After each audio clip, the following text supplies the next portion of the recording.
Assalamualaikum warahmatullahi wabarakatuh. Bertemu lagi di channel Cerita Misterius. Tentunya masih bersama Bang Joni. Pada kesempatan kali ini, saya akan membawakan kisah misteri yang berjudul Kapak Berdarah. Seperti apa kisahnya? Namun sebelum kita masuk ke dalam ceritanya, tentunya nama dan tempatnya disamarkan semua. Dan tak usah kita berlama-lama lagi. Langsung saja, mari kita simak ceritanya. Rana Aldila, gadis cantik berambut pendek, tampak sedang menatap layar PC di kamarnya. Ia melirik jam dinding, ternyata sudah pukul 10 malam.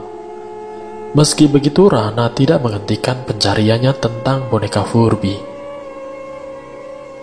Orang yang membeli boneka Furby versi pertama kebanyakan bernasib buruk. Mungkin hanya kebetulan. Rana berpikir. Sebuah ide mendadak muncul dalam benaknya. Dia segera mencari boneka di toko daring, dan banyak sekali yang menjual.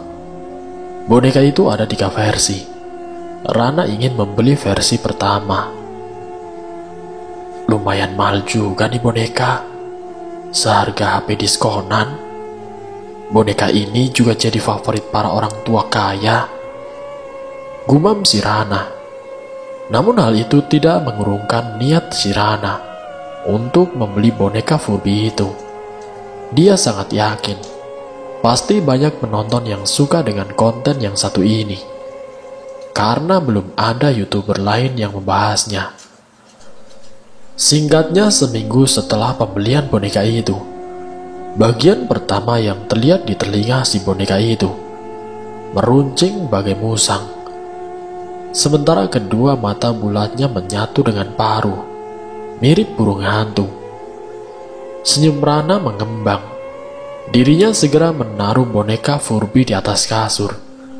Ia berjongkok, menatap boneka dengan perasaan membuncah. Horor dari mananya coba? Boneka imut gini dibilang horor, ucap si Rana. Rana lekas bangkit ketika melihat jam sudah menunjukkan pukul 9 malam. Kemudian ia berjalan keluar menuju kamar mandi. Di depan pintu kamar, dia meraih handuk kimono yang digantung, lalu masuk ke dalam. Beberapa menit Rana yang sedang mandi, entah kenapa bulu kuduknya terus berdiri. Suasana di dalam sana mendadak ngeri. Selepas mandi dia bergegas keluar dengan handuk kimono yang membalut tubuhnya. Ceklek! Semua lampu di rumah Rana tiba-tiba mati. Degup jantung ikut berhenti beberapa saat. Rumah yang besar itu menjadi gelap gulita tanpa adanya listrik. "Mbok, kenapa lampunya mati, Mbok?" teriak Rana. Lantas ia berpegangan pada dinding, berjalan perlahan-lahan.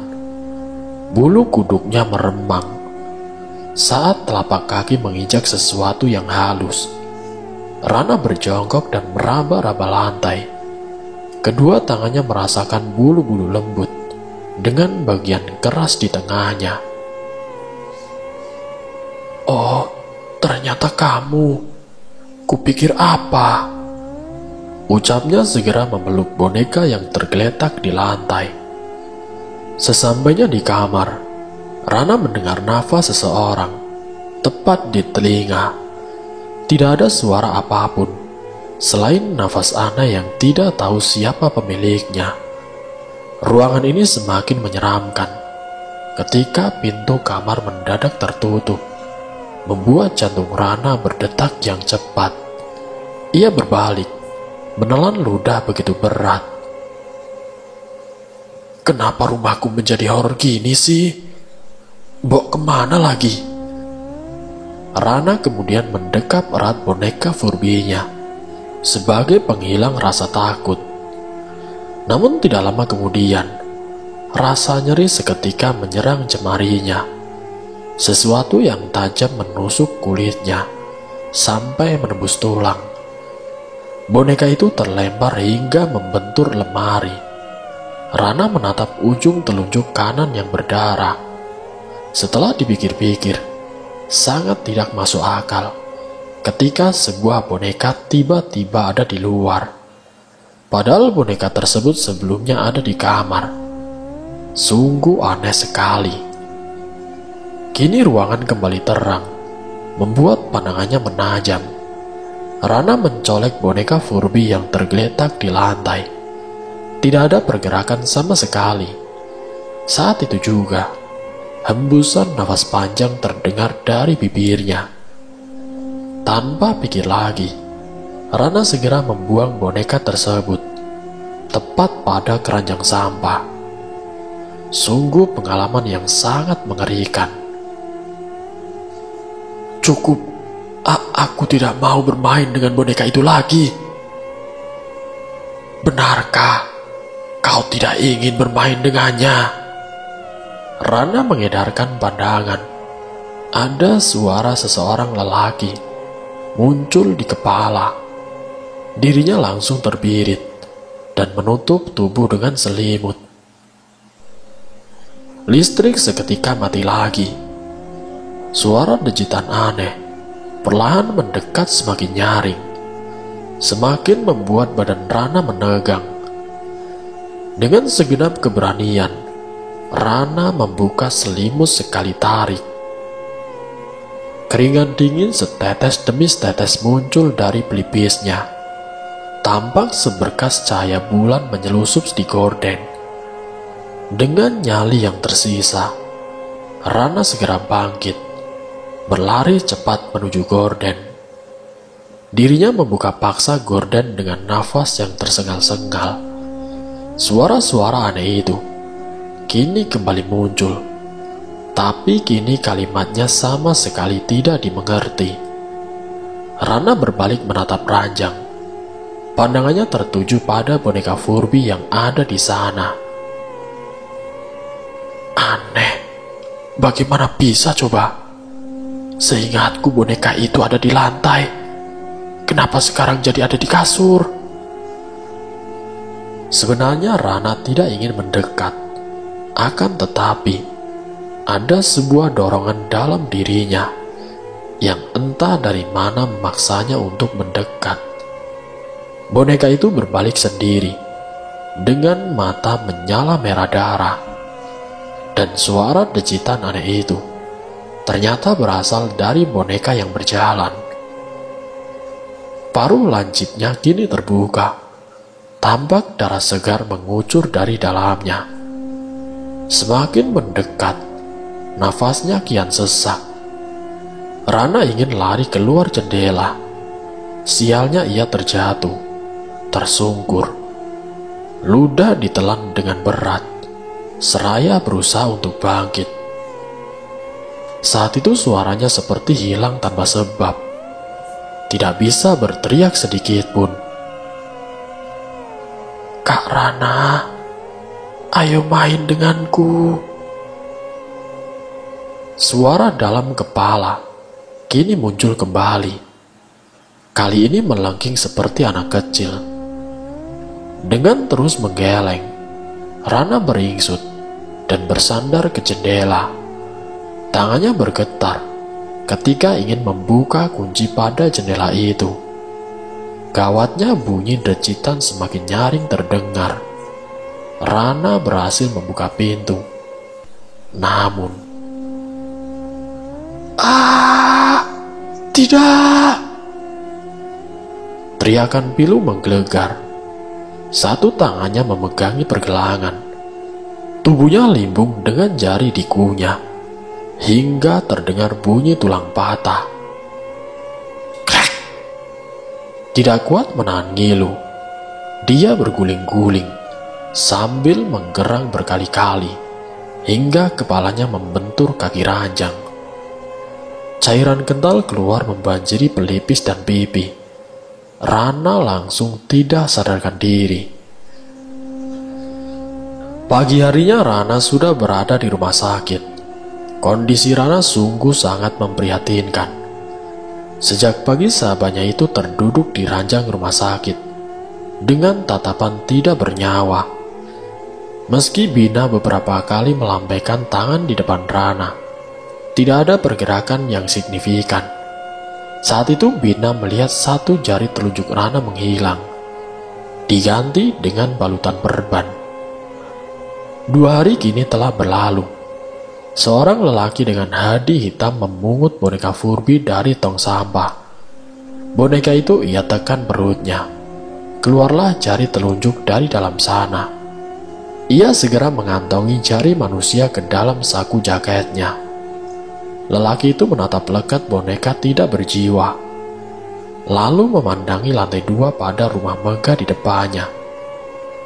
Beberapa menit tanpa bicara, seringai di bibirnya pun kini telah muncul.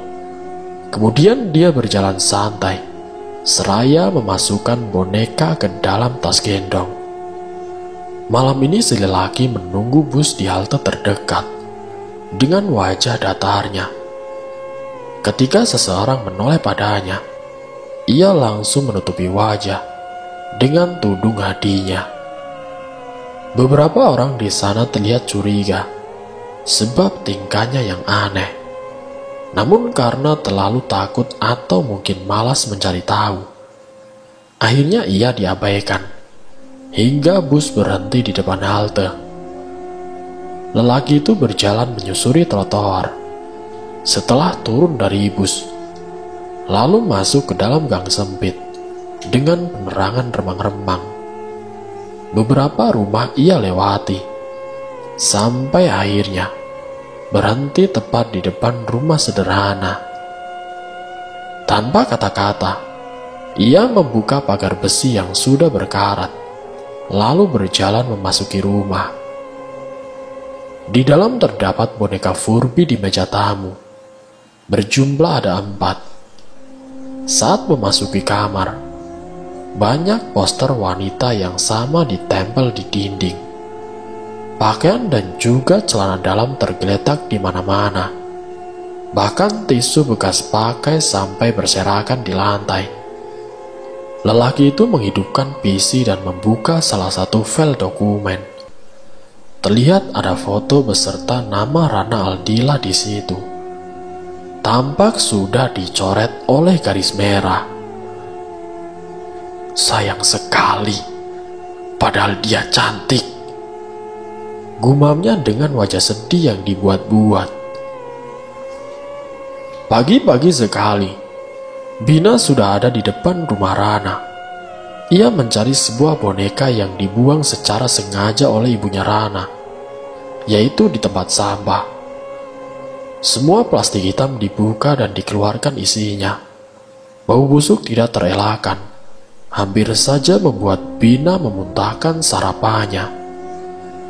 Pencarian mereka sia-sia karena tidak menemukan apapun. Padahal ibunya Rana yakin sekali bonekanya dibuang ke sini. Lagi-lagi Bina mengeluarkan suara ingin muntah. Denyut nyeri mulai terasa di sekitar pelipisnya. Kemungkinan karena terlalu banyak membuai aroma busuk. Bina langsung memijat pelipisnya sendiri untuk sekedar menghilangkan rasa pusingnya. Hari berganti bulan.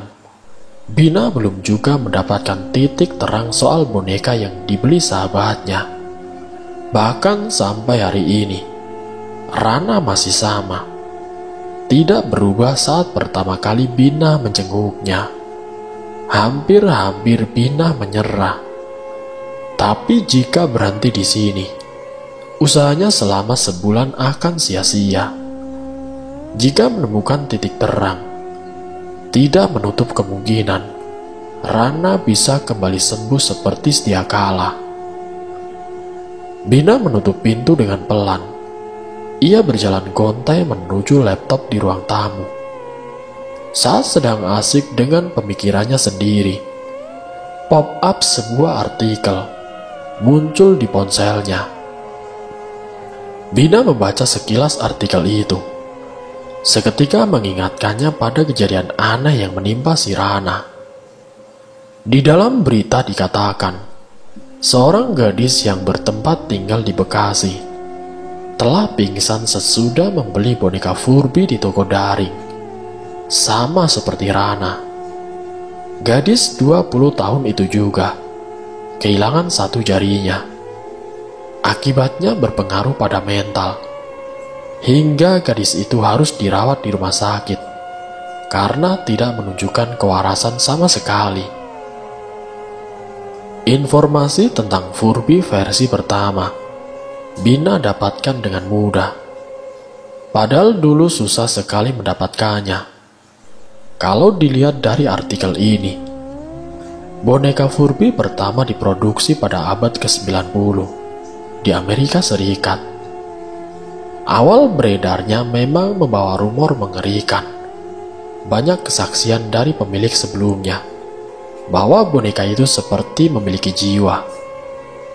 Rumor pun meluas. Akibatnya produksi boneka sempat dihentikan bertahun-tahun.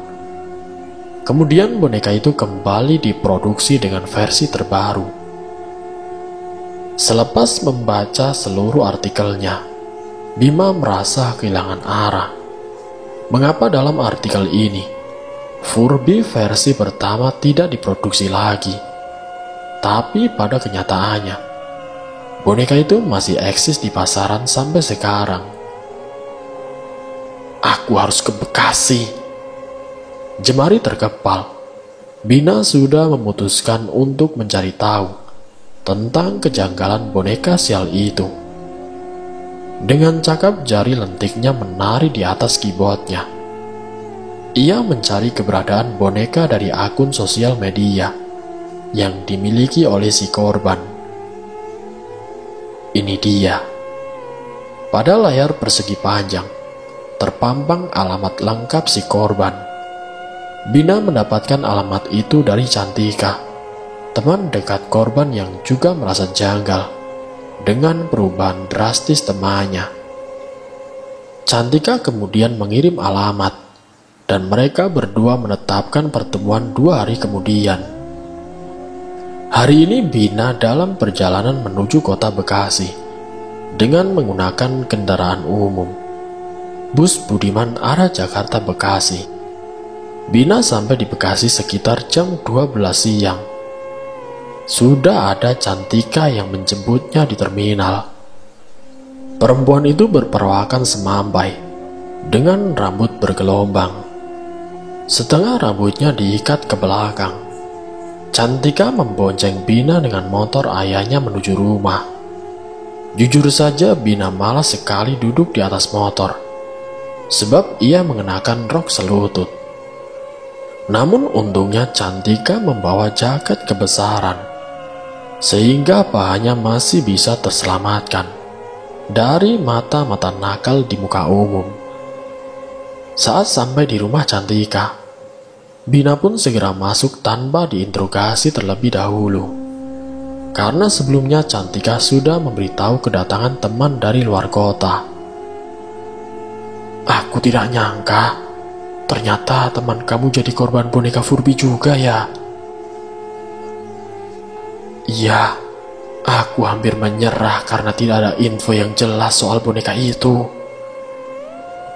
Cantika kemudian mempersilahkan Bina untuk masuk ke dalam kamarnya. Kedua perempuan itu duduk di lantai, beralaskan karpet dengan bulu lembut. Kok bisa gitu ya? Memang selama sebulan itu apa yang kamu cari? Ya, aku mencari-cari di internet. Sama sekali tidak ada info apa-apa. Tapi ketika melihat artikel tentang teman kamu, aku iseng mencari informasinya, dan muncullah di artikelnya. Tutur si Bina. Ini, lihat deh. Kemudian menunjukkan ponsel yang berisi artikel tentang boneka Furby sialan itu. Bola mata Cantika beralih dari sisi kanan ke kiri dengan alis bertaut. Sempat melotot juga ketika membaca artikelnya sampai akhir. Gila, kok aku jadi merinding ya? Tandasnya seraya memeluk badan sendiri menggosok-gosok bulu Roma yang kadung berdiri. Makanya itu, aku pengen ketemu kamu. Boneka yang dibeli temanmu itu masih ada kan? Tanya si Bina.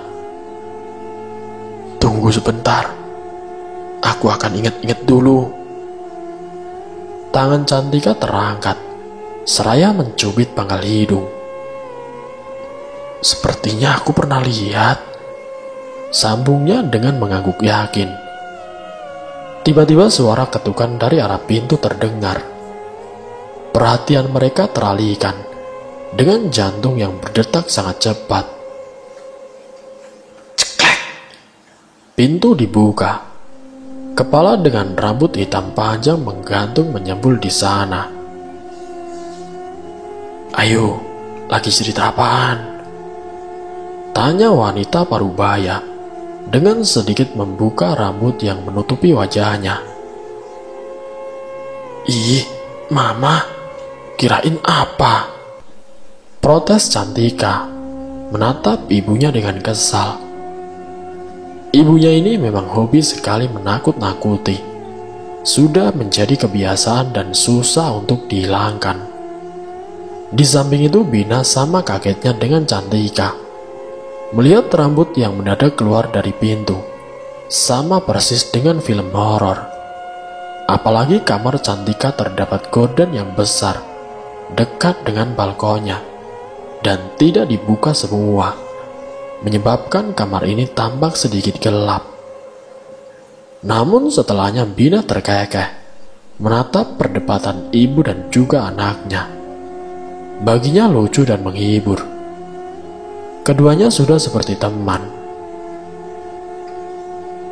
Bina, keluar yuk, ikut makan siang. Kamu belum makan kan?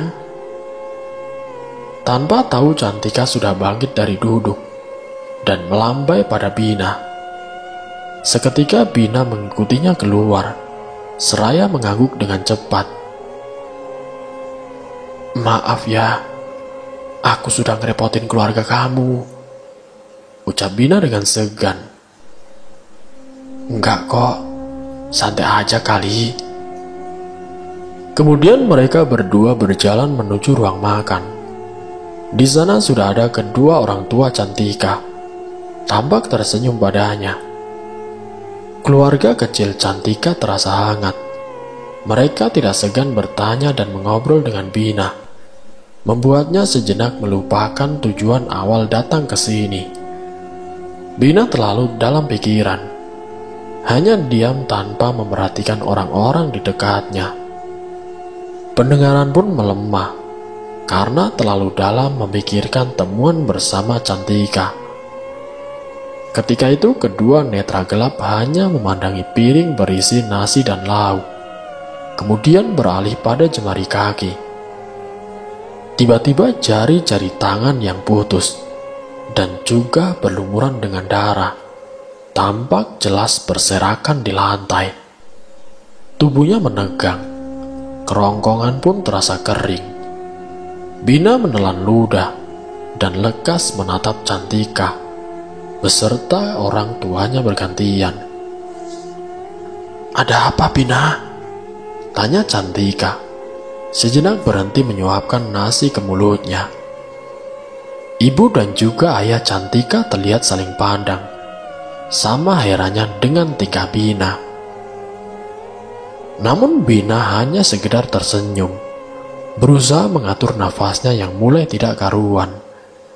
Perasaan ini sering Bina rasakan setiap bulan sekali, entah sejak kapan dimulainya. Sebab Bina sudah lupa. Maaf, aku gak apa-apa, jawab Bina seraya mencuri-curi pandang menatap lantai. Dan tidak ada apapun di sana. Bina tersenyum kembali, mencoba menyuapkan nasi dengan hati yang gusar. Ini sungguh serius. Kalau ingin menyerah, Bina sudah menyerah dari awal. Akan tetapi, ia tidak bisa, karena Rana sangat butuh bantuannya. Kini Cantika dan Bina lekas pulang menggunakan taksi. Beberapa menit kemudian, mereka lantas keluar dari taksi, lalu menatap rumah menjulang di depan mereka. Rumah itu sangat bagus, bercat putih dengan pilar 2 di dekat pintunya. Terlihat benar-benar dirawat oleh pemiliknya. "Ayo, ikuti aku." Sebelum Cantika melangkah, Bina menghalaunya dengan membentangkan satu tangannya. Ia menatap Cantika sambil menggeleng. Menik kelamnya bergerak ke arah tempat sampah, dekat pohon yang ada di halaman. Di sana ada seorang lelaki menggunakan nadi hitam, menengok kiri dan kanan, begitu sangat mencurigakan.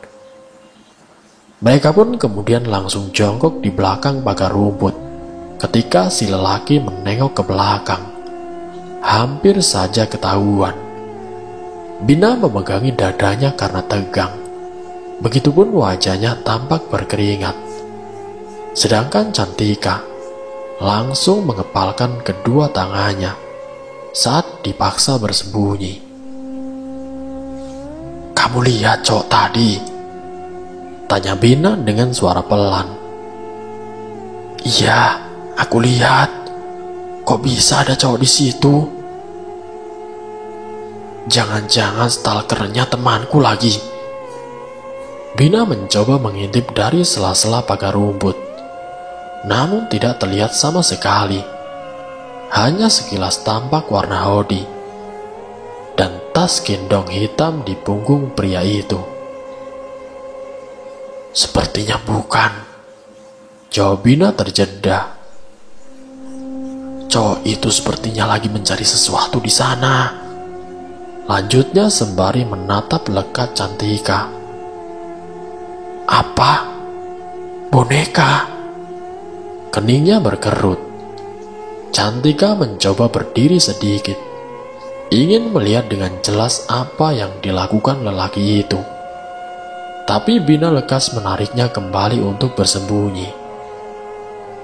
"Shh, jangan gegabah," bisik Bina sambil menempelkan telunjuk ke bibir sendiri.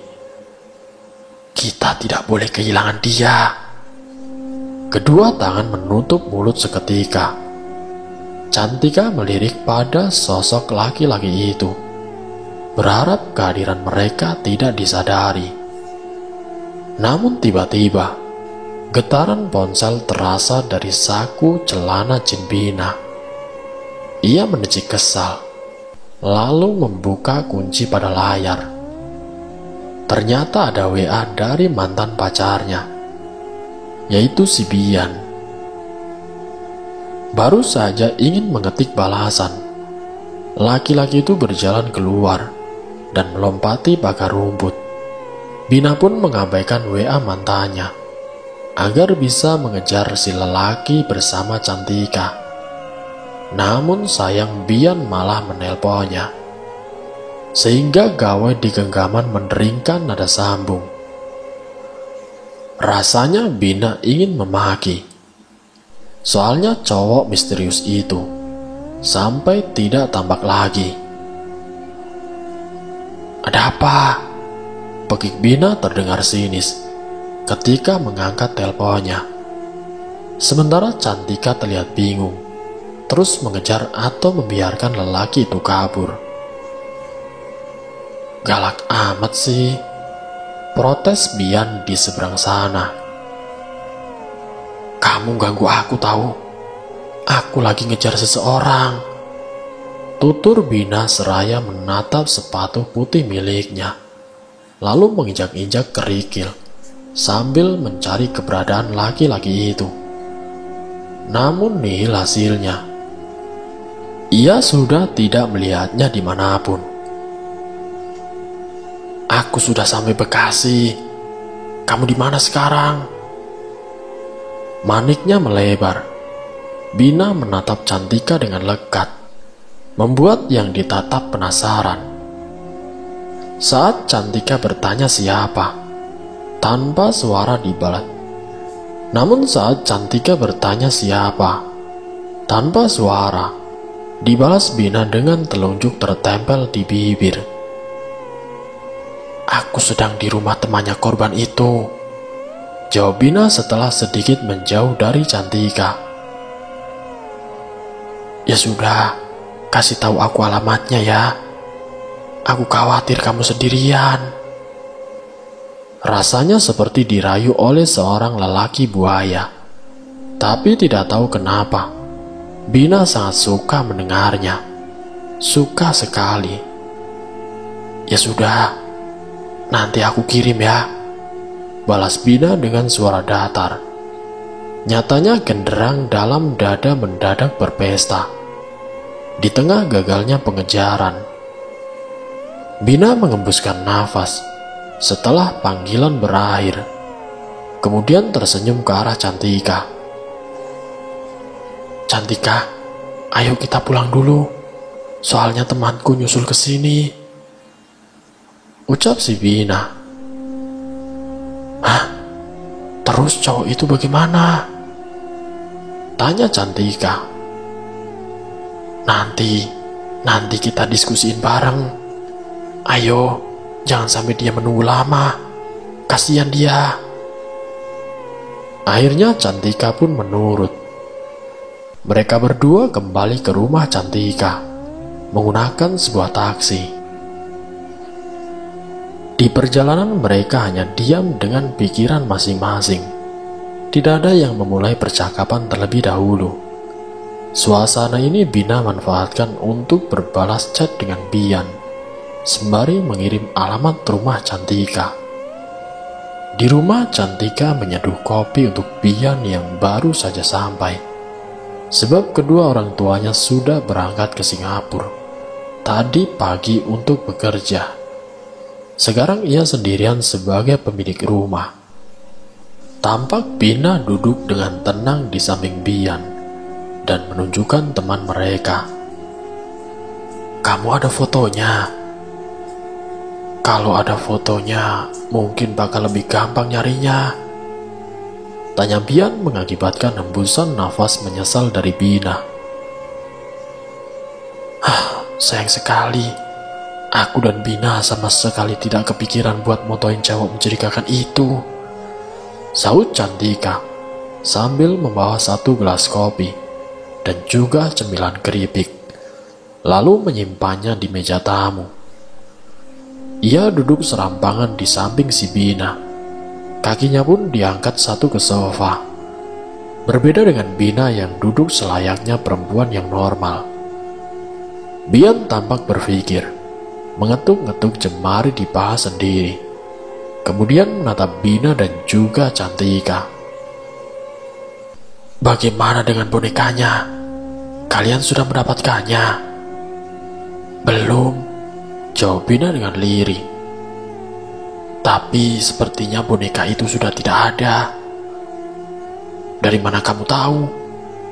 Bian menatap Bina penasaran. Begitupun Cantika. Ditatap seperti itu sedikit membuat Bina grogi. Itu loh, sama seperti boneka Furby punya Rana. Sudah pasti diambil kalau memang benar cowok itu pelakunya, jelas Bina. Kalau memang benar, Bina mengangguk mendengar pengulangan kalimat dari Bian. Saat itulah nafas terdengar. Bian meregangkan tubuh pada sandaran sofa, menatap lekat ke meja beberapa detik. Ayo kita pastikan, ajaknya kemudian duduk dengan benar lagi, menatap kedua perempuan di sampingnya. Aku sih mau saja, jawab Cantika seraya menatap Bina, menantikan pendapatnya. Anggukan setuju pun Bina berikan, karena tidak ada alasan untuk menolak. Justru dengan bergabungnya si Bian, bisa mempermudah penyelidikan mereka. Singkatnya, Jumat pukul 7:30 pagi, ketiganya sudah sampai di rumah teman Cantika menggunakan mobil hitam kesayangan si Bian. Cantika dengan diikuti Bina dan Bian dari belakang. mengetuk pintu beberapa kali sambil meneriakkan kalimat, "Tante, Om, ini Cantika, Tante." Pintu dengan bahan kayu itu dibuka. Terpampang seorang wanita parubaya dengan lingkaran hitam di kedua matanya. Mungkin saja beliau semalaman menangis. Cantika, tumben kamu mampir. Ada apa, Nak?" tanya wanita itu. Terlihat sekali dirinya berusaha tersenyum dengan alami, tapi tidak bekerja. Putrinya yang sakit tampak membuat kejiwaannya lumayan terguncang. Kasihan sekali. Bina menatap ibu wanita bertubuh ringgi itu. Bina lekas mengambil alih percakapan dan lalu berkata, "Sebelumnya maaf, Bu. Kami hanya ingin menanyakan tentang kronologisnya. Kenapa putri ibu bisa sakit seperti sekarang? Ibu tidak keberatan, kan?" Tatapan lesu berubah menjadi binar penuh harap. Wanita itu dengan senang hati menyambut tamunya dan mempersilahkan mereka masuk ke rumah. Beliau segera menyeduh teh untuk 3 orang. Dan di ruang tamu, Ibu Anaya bercerita tentang putrinya yang suka sekali dengan hal-hal mistis ketika masih remaja. Dan Cantika sebagai sahabat sedari kecil langsung mengamininya. Nina, nama gadis cantik berkulit Melayu itu. Ia tertarik dengan boneka Furby yang sempat membuat heboh jagat maya sebulan lalu. Awalnya Nina memang meminta izin pada Anaya untuk membeli boneka itu. Tapi karena tidak diizinkan, Nina membelinya dengan sembunyi-sembunyi. Anaya sama sekali tidak tahu kapan putrinya membeli boneka. Yang ia tahu, Nina sudah pingsan di kamarnya dengan keadaan bersimbah darah yang mengucur di lehernya, pipi, dan salah satu jemarinya yang putus. Entah apa yang terjadi, tapi boneka sialan itu berdiri dengan tegak, tanpa lecet sedikit pun di samping tubuh lemah si Nina. Anaya langsung membuangnya keluar jendela kamar putrinya yang ada di lantai 2. Setelahnya ia tidak melihat lagi keberadaan boneka itu. Mendengar penjelasan dari Ibu Anaya, Bina mulai mengolah informasi tersebut. Jemari telunjuk dan jempol saling terhubung dan menopang dagunya sebagai penyangga untuk berpikir keras. Namun tiba-tiba, gawai Bian bergetar. Bina sempat melihat nomor yang tertera pada layar gawainya dengan tanpa nama. Kemudian Bian meminta izin terlebih dahulu untuk mengangkat panggilan itu. Alisnya mengernyit. Sesungguhnya Bina cukup penasaran, ingin tahu apa yang akan Bian bicarakan. Padahal biasanya ia tidak pernah ada keinginan untuk melakukan sesuatu yang tidak sopan begitu. Akhirnya Bina pun memutuskan untuk keluar rumah untuk mengikuti si Bian. Bina membuka pintu dengan perlahan agar Bian tidak menyadari kehadirannya. Bian tampak berbicara dengan gawai di telinga dan dia membelakangi Bina. Dalam percakapan itu, Bian beberapa kali menyebutkan kata boneka, tetapi tidak begitu jelas apa maksudnya. Bisa saja itu hal yang cukup serius, atau mungkin boneka untuk hadiah saja. Entahlah, otaknya justru berpikir kalau Bian adalah pelaku utama dalam kasus boneka Furby ini. Bina menggeleng tidak percaya dengan tuduhannya sendiri. Tapi mana mungkin itu terjadi, sedangkan Bian adalah orang yang tidak percaya dengan hal-hal mistis. Sangat tidak masuk akal kalau dia pelakunya. Kenapa juga ia berpikir hal random seperti ini? Bina yang tidak setuju dengan pemikirannya, lalu menghampiri si Bian yang baru saja menutup teleponnya. "Bian, siapa yang menelpon?" Bian menoleh. Netranya tampak membulat melihat Bina ada di belakang. Ia bertanya dengan suara kaku. Kamu mendengar semuanya?" "Memangnya kalau aku mendengar semuanya kenapa?" tanya balik Bina sambil melipat tangan di dada. Sebaliknya Bian justru tersenyum simpul, membuat alis Bina menyatu karena bingung dengan reaksi matanya. Bukan kok, bukan apa-apa, cuma teman. Katanya pengen cari hadiah buat pacar. Aku menyarankan untuk menyuruh beli boneka saja," tutur si Bian. "Oh, begitu." Sebelum bertanya lagi, Bian segera memeluk pinggang si Bina, mencium keningnya, lalu berbisik tepat di telinga. "Bina, kamu mau kan balikan lagi? Aku minta maaf." Degup jantung Bina serasa meloncat dari tempatnya. Perlakuan Bian membuat embunya terkejut. Tapi di sisi lain, ia suka diperlakukan begitu. Saat itulah, manik hitam kecoklatan si Bian tampak berkilau di matanya. Bina tersenyum lembut dan mengangguk tanpa perlawanan. Mereka berdua akhirnya kembali menjadi sepasang kekasih.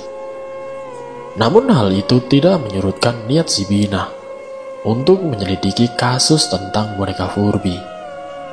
Walaupun telah kehilangan jejak tersangka utama, setidaknya mereka mendapat banyak informasi dari internet. Karena beberapa hari ini, Bina, Bian, dan Cantika memfokuskan pencarian di internet. Mereka berkumpul di kamar Cantika dan saling bertukar informasi.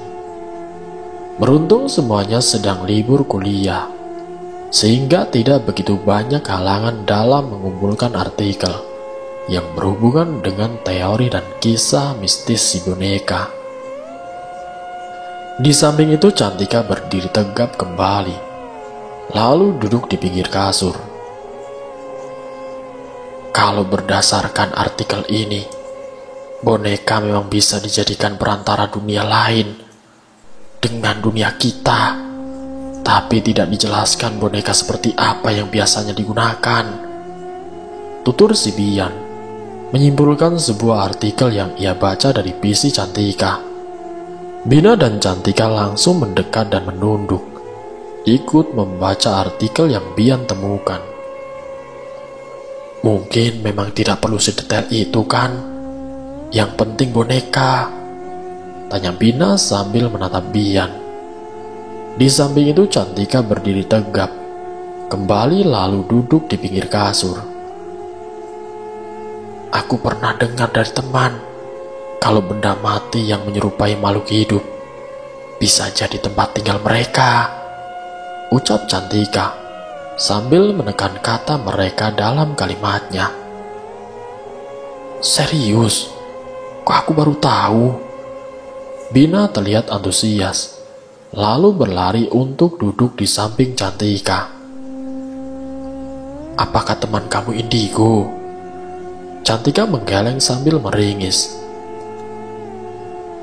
"Enggak sih, dia orang yang religius. Cuma dalam kitabnya ada penjelasan soal begituan. Itu juga katanya sih, aku tidak tahu pastinya.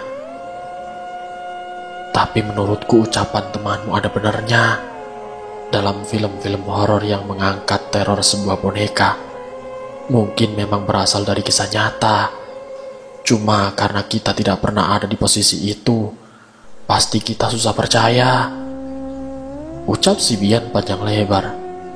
sudah berdiri tepat di depan Bina sejak tadi. Cantika dan Bina saling memandang, berkomunikasi dari tatapan mata. Lalu mereka pun mengangguk mantap. "Benar, aku setuju," kata si Bina. "Iya, aku pun juga setuju," sambung Cantika. Hembusan nafas terdengar dari Bian. Kemudian ia duduk di lantai beralasan karpet berbulu lembut. "Lalu, apa kalian menemukan sesuatu tentang boneka dan juga si cowok mencurigakan itu?" tanya si Bian. Ada satu," jawab Bina mengalihkan fokus temannya. "Dan juga pacarnya secara bersamaan.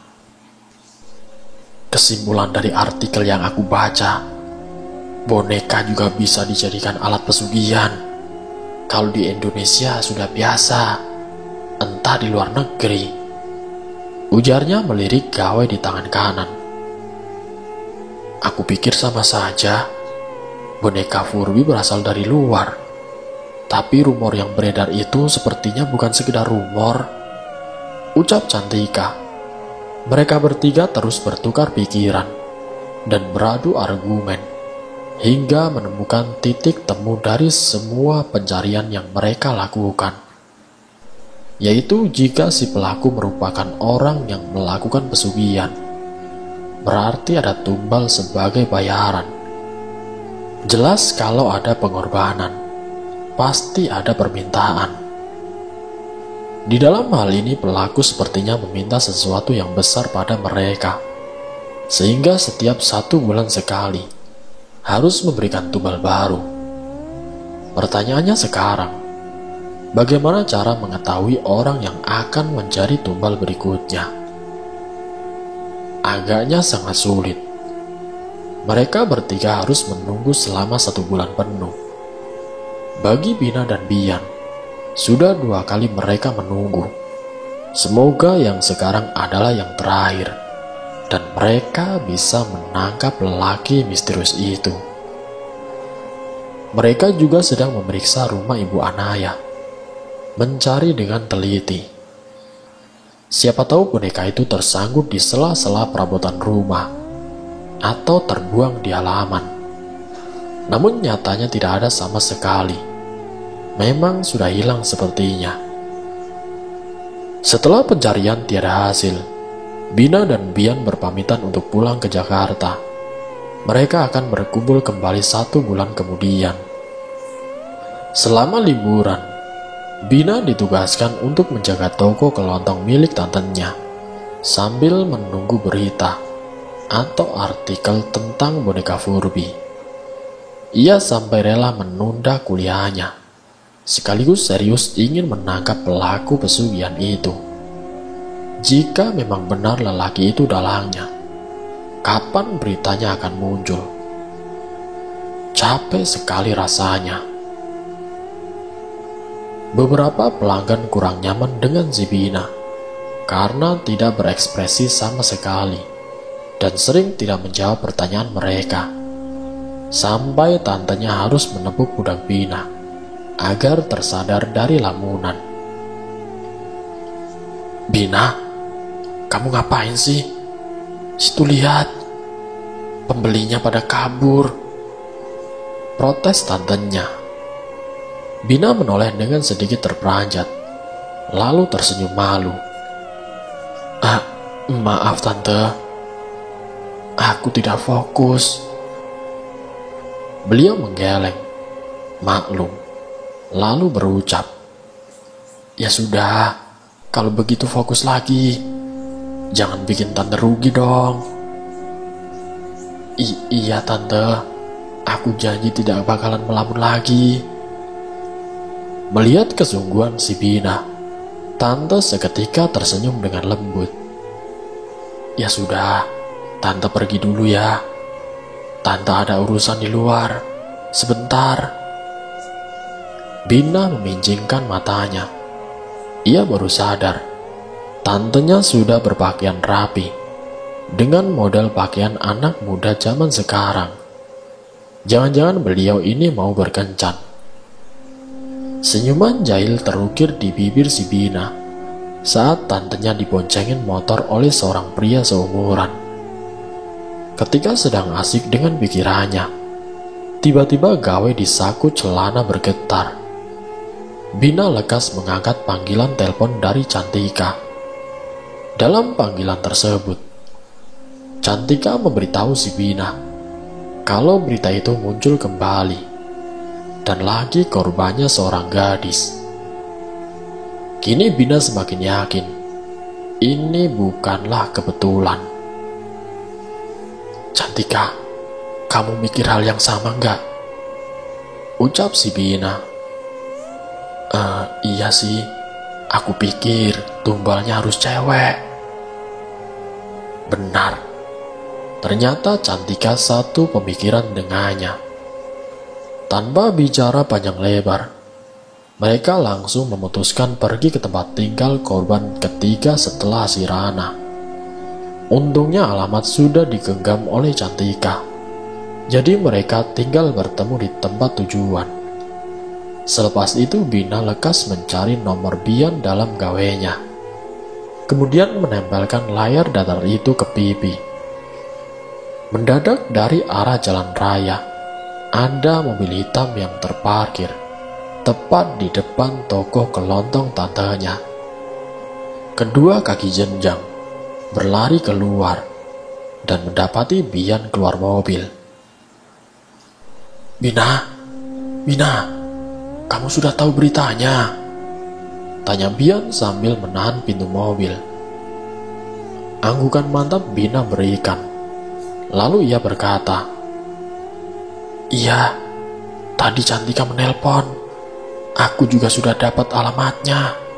Ini, ayo kita langsung ke sana saja," ucap si Bina. "Oke, ayo." Bian masuk ke mobil lagi dengan Bina yang duduk di samping selepas menutup toko tantenya. Mobil pun dihidupkan kembali, melaju menuju tempat tujuan akhir.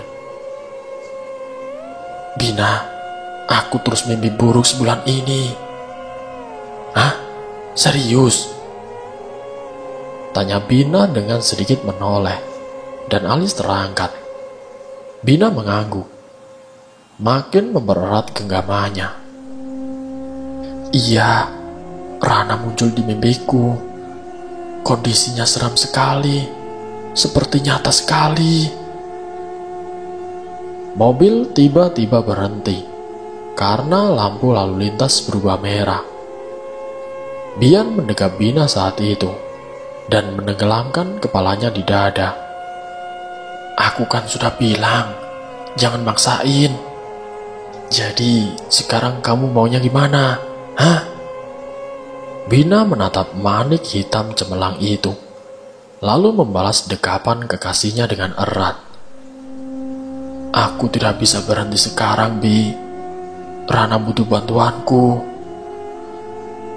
"Ya sudah, aku bakal temenin kamu sampai beres, oke?" Iya, aku bakal temenin kamu sampai beres, oke?" Bina mengangguk dan lalu memejamkan mata selama mereka berdua berpelukan. Namun anehnya dalam kondisi seperti itu, ia mencium bau amis darah. Padahal parfum mobil masih menempel dengan baik pada gigi AC. Bina membaui kaos yang dipakai si Bian, tapi asal baunya bukan dari sana. Kemudian mencium bau badan sendiri, bukan pula dari sana. "Bina, kenapa?" tanya Bian terheran-heran dengan tingkah perempuan di depannya. "Aku mencium bau amis. Kamu gak habis motong daging kan?" Bian menggeleng dengan alis yang terangkat. Ia otomatis mencium bau ketiaknya.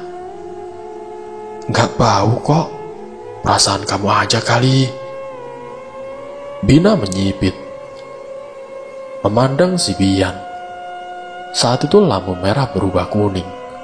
Mobil lekas melaju kembali. Bina pun duduk bersandar kembali dengan perasaan gelisah. Sepertinya itu hanya perasaan kamu saja deh. Sudah, jangan terlalu dipikirkan. Bina menatap kekasihnya yang sedang menyetir. Dengan nafas panjang, ia semakin bersandar pada sandaran jok. Sesampainya di tempat tujuan, yaitu rumah korban ketiga dari boneka misterius. Rupanya Cantika sudah menunggu sejak tadi. Bian dan Bina kemudian turun, lekas berjalan menghampiri Cantika. "Gimana?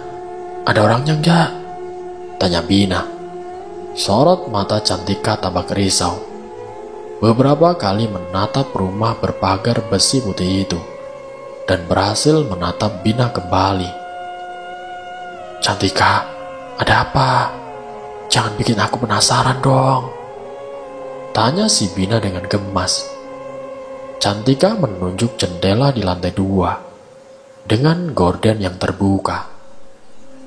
Kedua matanya memperlihatkan kengerian yang amat sangat menjalar ke seluruh tubuhnya.